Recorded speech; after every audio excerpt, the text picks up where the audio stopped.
उत्तर से लेकर दक्षिण तक पूरे भारत को जोड़ने का जो कार्य उस कालखंड में भगवान राम ने किया था, समाज को जोड़ने का कार्य, सामाजिक संगठन के माध्यम से राष्ट्र की एकता और अखंडता को, लंका को जीतते हैं, राज्याभिषेक विभीषण का करते हैं। सामाजिक विद्वेष को आगे बढ़ाने और समाज को तोड़ने की, समाज के दुश्मनों की रणनीति को सफल नहीं होने देते।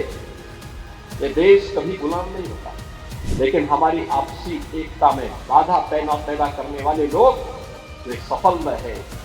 आपको बांट करके फिर काटने का और कटवाने का पूरा इंतजाम भी कर रहे हैं। उत्तर से लेकर दक्षिण तक पूरे भारत को जोड़ने का जो कार्य उस कालखंड में भगवान राम ने किया था, समाज को जोड़ने का कार्य, सामाजिक संगठन के माध्यम से राष्ट्र की एकता और अखंडता को, कृष्णकंधा का राज जीतते हैं, लेकिन राज्याभिषेक सुग्रीव का करते हैं। लंका को जीतते हैं, राज्याभिषेक विभीषण का करते हैं। यह है राम का आदर्श। और इसीलिए आज जब हम सब यहां पर आए हैं, भगवान राम ये सब करने में इसलिए सफल रहे क्योंकि उन्होंने जोड़ा था, पूरे समाज को जोड़ा था, सबको जोड़ा था। ये जोड़ने के कार्य को अगर हमने महत्व दिया होता,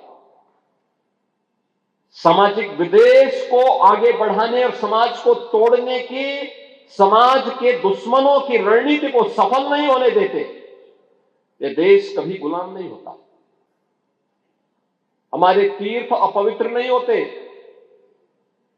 चंद मुट्ठी भर आक्रांता आकर के भारत को पद्दलित करने का दुस्साहस नहीं कर पाते। भारत के वीर योद्धाओं ने रौंद डालते, लेकिन हमारी आपसी एकता में बाधा पैदा करने वाले लोग वे सफल रहे। और उन्हीं के जो जीन्स है वे आज भी हैं, जो जाति के नाम पर राजनीति करके सामाजिक ताने बाने को छिन्न भिन्न करने का प्रयास कर रहे हैं। दुश्मन बगल के देश में किस प्रकार का कृत्य कर रहे हैं, याद रखना। किसी को अगर गलतफहमी हो, 500 वर्ष पहले बाबर के एक सिपह सालार ने जो काम अयोध्या में किया था, जो काम संभल में किया था, और जो काम आज बांग्लादेश के अंदर हो रहा है, तीनों की प्रकृति, तीनों का डीएनए एक जैसा है। गलतफहमी में मत रहना।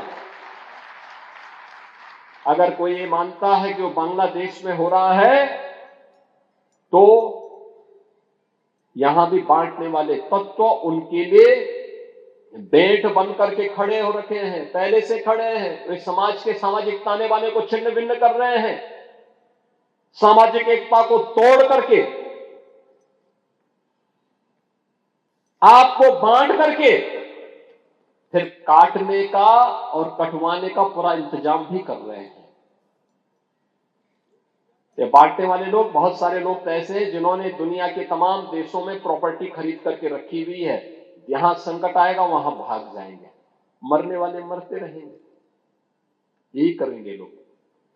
और इसीलिए आप सबसे मैं कहने के लिए आया हूं,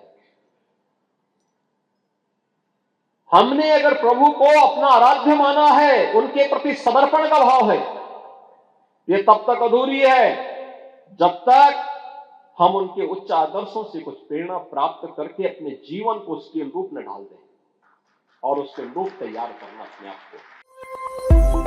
को।